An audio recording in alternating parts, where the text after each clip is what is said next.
Saudara-saudari terkasih, apakah saudara sudah memulai hari ini dengan penuh sukacita dan punya niat untuk berbuat baik meskipun kecil?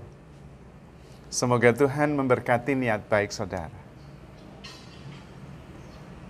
Sesudah Paskah, bacaan-bacaan yang kita dengar menceritakan tentang cara hidup jemaat yang sesudah mengalami kebangkitan, mereka kemudian tidak takut lagi. Selain mewartakan Kristus, kemudian cara hidup mereka berubah. Mereka kemudian berbagi. Tidak ada sesuatu yang merasa bahwa barang-barang, benda-benda, harta itu menjadi milik mereka sendiri, kepunyaannya sendiri. Dan karena itu mulai berbagi, dan ujungnya justru tidak ada yang berkekurangan. Pertanyaan refleksi saya adalah apakah cara hidup seperti itu bisa dijalankan sekarang ini? Kalau sekarang ini bisa dijalankan, tidak ada orang yang berkekurangan. Karena yang punya akan memberi kepada yang berkekurangan. Dan pertanyaannya adalah bagaimana caranya bisa mempunyai cara hidup seperti itu? Apa yang membuat mereka mempunyai cara hidup berbagi? Yang kemudian ujungnya adalah kesejahteraan bersama. Menurut saya mereka kemudian berbagi sampai tidak ada yang berkekurangan, tidak menganggap miliknya sebagai miliknya sendiri, karena mereka sudah tidak punya rasa takut lagi. Sebetulnya mengumpulkan, menyimpan itu dasarnya karena rasa takut. Takut kekurangan, takut mati, takut sengsara. Ujung-ujungnya takut mati sih. Nah, ketika Yesus bangkit, mereka mengalami kebangkitan, mereka tidak takut lagi mati karena kematian sudah dikalahkan dan kehidupan kekal dianugerahkan. Mereka tidak takut lagi.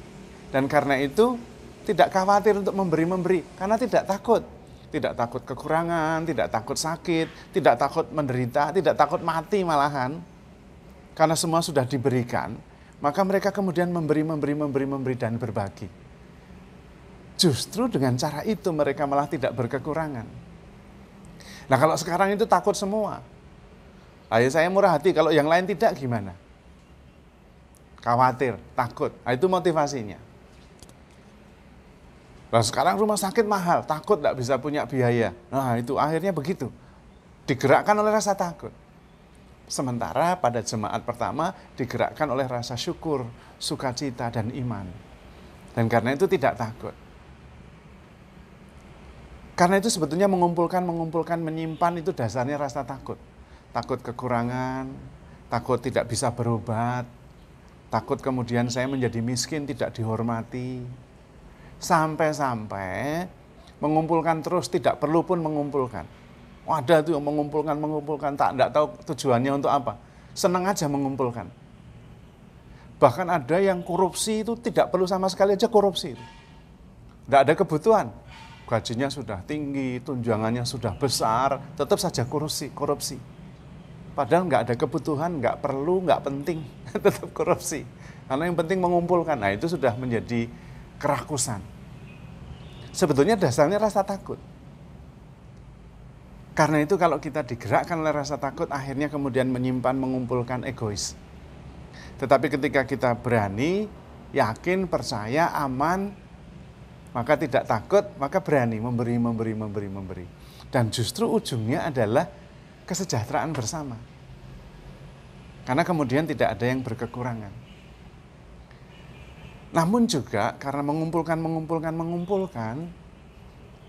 mereka kemudian hidup dalam ilusi, seolah-olah mempunyai sesuatu. Dan karena mempunyai sesuatu, maka merasa aman. Itu sebetulnya ilusi.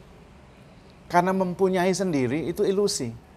Contoh sederhananya, saya mempunyai istri misalnya. Itu ilusi, istri kok dipunyai. Padahal dia punya pikiran sendiri, punya reaksi sendiri, punya perasaannya sendiri. Ya bukan punya saya. Karena itu seringkali kecewa. Karena mengharapkan kalau punya saya lalu bertindak seperti yang saya mau. Wah, keliru. Itu mempunyai. Mempunyai suami, enggak bisa. Suami itu punya pikirannya sendiri, punya reaksinya sendiri, sama. Tidak mungkin mempunyai. Mempunyai mobil masih mending, dia masih ikut apa yang kita mau. Tapi mempunyai seseorang yang tidak mungkin. Tapi juga sebetulnya itu berlaku untuk mobil, untuk binatang, untuk tanah. Seolah-olah kalau saya mempunyai tanah, dari mana mempunyai? Buat juga tidak. Gara-gara ada sertifikat itu lalu merasa mempunyai.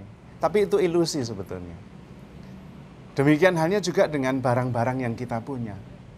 Sebenarnya kita tidak pernah mempunyainya. Kita hanya membutuhkan dan menggunakannya ketika itu sungguh dibutuhkan. Makanan ya secukupnya dimakan. Pakaian ya secukupnya dipakai. Mempunyai itu konsep. Seolah-olah di lemari itu penuh pakaian, sudah mempunyai pakaian dan karena itu cukup. Padahal ilusi, pakaian yang sebenarnya yang dia pakai itu. Dan tidak banyak. Kalau sekaligus pakai baju 5, celana 10 malah begini. Itu konsep saja dan itu ilusi sifatnya. Dan ketika saatnya tiba kita harus melepaskan semuanya itu. Karena memang tidak pernah sebetulnya kita sungguh-sungguh mempunyai. Termasuk mempunyai hidup. Kita itu tidak mempunyai hidup kita sendiri. Hidup kita itu milik Tuhan. Rasul Yakobus mengatakan tidak ada orang yang hidup untuk dirinya sendiri. Tidak ada orang yang mati untuk dirinya sendiri. Kalau dia hidup, hidup untuk Tuhan. Kalau mati, mati untuk Tuhan. Nah, karena hidup kita sudah ditebus oleh Tuhan. Harusnya kita sudah mati, dikuasai oleh kematian dan maut. Tuhan menebusnya. Lalu kemudian hidup kita menjadi milik Tuhan. Nah, itu benar kalau menjadi milik Tuhan. Tidak menjadi milik sendiri. Karena itu harus dibagikan.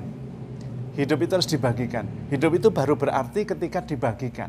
Kalau hidup untuk diri sendiri nggak ada artinya. Nggak ada maknanya hidup untuk diri sendiri. Yang ada adalah ketika menyadari bahwa saya begitu dicintai, hidup saya ini milik Tuhan, ada di dalam tangan Tuhan, dan karena itu saya membagikan. Menjadi kesaksian. Lalu kalau hidup juga dibagikan, apalagi yang lain. Karena sadar bahwa sebetulnya konsep memiliki hanyalah sekedar konsep yang sifatnya ilusif, tidak real. Saya ini sebenarnya tidak punya apa-apa. Tetapi ada rumah besar, saya bisa tinggal sehari, ganti tiap kamar juga bisa, kamarnya ada 9. Mobil saya tidak punya, tapi pakai bisa. Nanti saya pindah tinggal semua, di sana sudah ada lagi. Memiliki itu tidak perlu. Tetapi perlu ketika saya membutuhkan dan saya bisa menggunakannya dengan batas wajar. Sementara memiliki tapi nggak ada fungsinya ya untuk apa? Berfungsi ketika digunakan, ketika dibagikan, lalu menjadi punya arti. Demikian halnya dengan hidup kita. Apakah hidup zaman ini bisa dengan seperti itu? Sulit, tapi bisa. Kalau kita hidup berdasarkan iman, berdasarkan nilai-nilai yang di atas, bukan nilai-nilai yang di bawah, bisa ketika kita sungguh percaya akan kuasa kebangkitan. Ketika kita tidak takut lagi akan apapun juga, dan kemudian mengatakan cukup untuk saya hanya perlu sedikit, dan kemudian membagikan apa yang sungguh-sungguh tidak saya gunakan. Dan saya yakin banyak itu di rumah itu. Kalau dicek itu ada banyak sekali sepatu yang jarang dipakai. Yang dipakai ya itu-itu aja. Lemari juga penuh dengan pakaian tuh. Dan yang dipakai ya itu-itu saja. Nggak perlu sebetulnya. Demikian juga makanan. Stoknya banyak itu. Hanya membuat diabetes saja itu. Karena makanan yang kita perlukan hanya sedikit. Kenapa kita mengumpulkan? Karena takut. Tapi ketika kita berani, percaya, cukup, kita berbagi. Dan malah berlimpah-limpah. Itu anehnya. Tapi kalau terus mengumpulkan, tidak perlu pun akhirnya mengumpulkan. Karena kemudian bersifat adiktif. Kecanduan gitu. Kecanduan ngumpulin. Sampai di rumah itu setiap ada ruangan baru pasti penuh barang. Buat lagi ruangan baru untuk yang lain, penuh lagi. Karena itu kecenderungan yang kompulsif. Yang tidak bisa kita sadari dan tidak bisa kita kendalikan karena ada rasa takut. Ada rasa khawatir kekurangan. Ujung-ujungnya adalah rasa takut mati sebetulnya. Tetapi ketika kita sudah yakin bahwa kematian sudah dikalahkan dan kebangkitan, kehidupan kekal sudah dianugerahkan, kita tidak takut lagi, berani berbagi. Tapi itu harus hidup dalam iman. Juga harus dalam kebijaksanaan. Tidak berlebihan, tetapi juga tidak tergantung pada apa yang saya miliki, yang ternyata sifatnya ilusi. Tidak sungguh-sungguh kita bisa memiliki.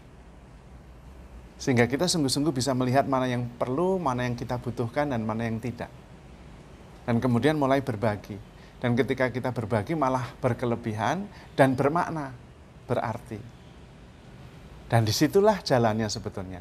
Jalan cukup, jalan berbagi, jalan untuk menempuh kesejahteraan bersama. Semua bisa dibicarakan. Kalau kita yakin bahwa Tuhan sudah mengalahkan segalanya. Yakin bahwa hidup kita ada di tangan Tuhan. Dan memang benar, tidak ada sebetulnya orang yang hidup untuk dirinya sendiri. Rasul Yakobus mengatakan, tidak ada orang yang hidup untuk dirinya sendiri. Kalau dia hidup untuk Tuhan. Kalau mati, mati untuk Tuhan. Mengapa? Karena sebetulnya kita itu sudah ditebus oleh Tuhan Yesus. Sebetulnya kita itu milik kematian, milik maut. Tapi kemudian Tuhan menebusnya. Sehingga hidup kita yang milik Tuhan. Nah, itu baru benar. Hidup kita milik Tuhan. Bukan milik kita sendiri. Maka harus dibagikan. Dan anehnya ketika dibagi malah berlimpah-limpah, bukan berkekurangan. Karena Tuhan sudah memberi contoh. Hidup di dalam iman adalah hidup dalam pengharapan, hidup dalam kelimpahan. Apalagi hidup kita di dalam tangan Tuhan. Kita aman, kita berlimpah-limpah, kita penuh kasih. Karena memang kita begitu dicintai oleh Tuhan. Maka saudara-saudari terkasih, handle yourself with care, because you are loved. Tuhan memberkati.